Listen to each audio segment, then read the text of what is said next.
the health status of guys like Jude Wolf, Gary Bryant, Jude's in a boot, got a little foot issue. We're gonna gotta take a look at it, see how it goes. He's been practicing well this camp, so hopefully not long term. Everybody else, we've had a couple nicks and bruises. Nothing serious for anybody else who's been there. Was Corey out there today? No, he had a previous requirement he had to be up.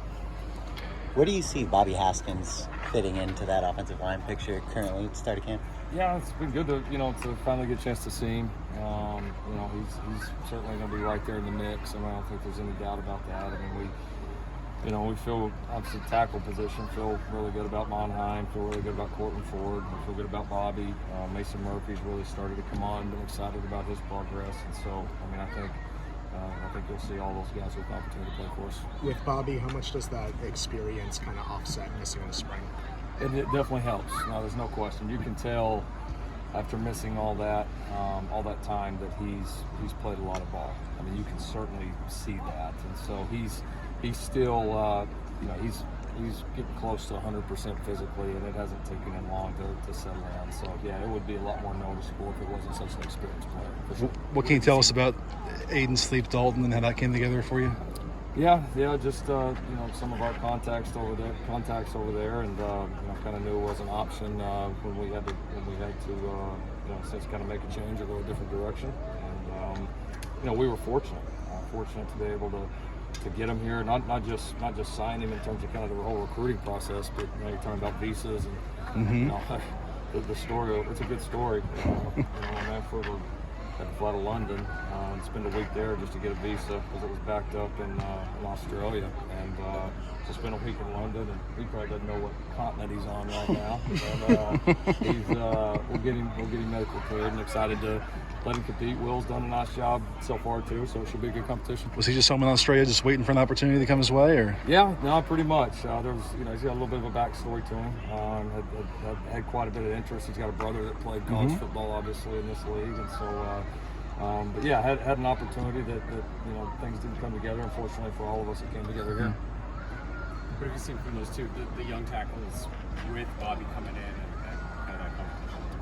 Yeah, it's gonna be fun to watch, man. I mean, we were really fired up about the way Jonah played this spring, and I thought he was one of our more consistent linemen, just day in and day out.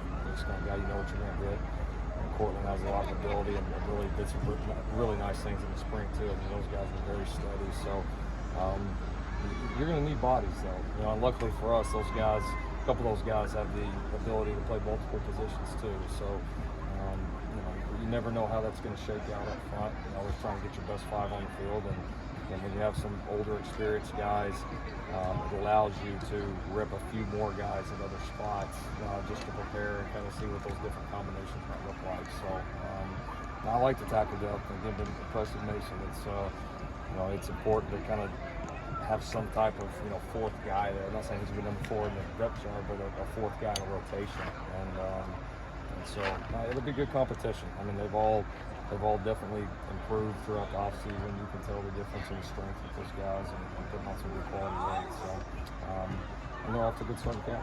How's your confidence level at the second level interior of the offensive line? It's good. Gino, I would say Gino has probably been the standout there for us right now. We've really been excited about how he's played. Millick's done a nice job. We'll get Cooper a look in there certainly. Obviously he's new and a priority to try to see what he can do. Newark has done some really nice things. He's been one of the guys I thought had a really good summer and has been pretty steady here early on in camp. So certainly developing some of that depth is key, because you'd like to not have to double rep some of those guys off the edge, out there on the edge inside as well. And some of that will depend on how those guys do, and some of it on how we certainly develop on the interior. What have you seen out of Eric Gentry early on? Yeah, liking, noticing. I mean, kind of jumps off the tape. I think he's a great match for what we do defensively, and again, kind of length, physicality. He's still kind of a skinny guy. He's put on some weight. He'll need to put on more as his career goes on, but he plays with some pop, plays with some edge and fire. Like the intensity that he brings. Is he doing any cross training, or do you have kind of a spot that you like for him at this point? We've got in the beginning, we've got a spot that we like right now. Part of that, I think, is just him still being relatively young within our system, and so the thought was let's don't overload him in the beginning. Let's make sure he's able to process and go, be competent at one spot. And yeah, and then I think as time goes on, whether it's a different defensive package or a different spot, he's a guy that certainly gives you, from a physical standpoint, some flexibility. Let's do one more.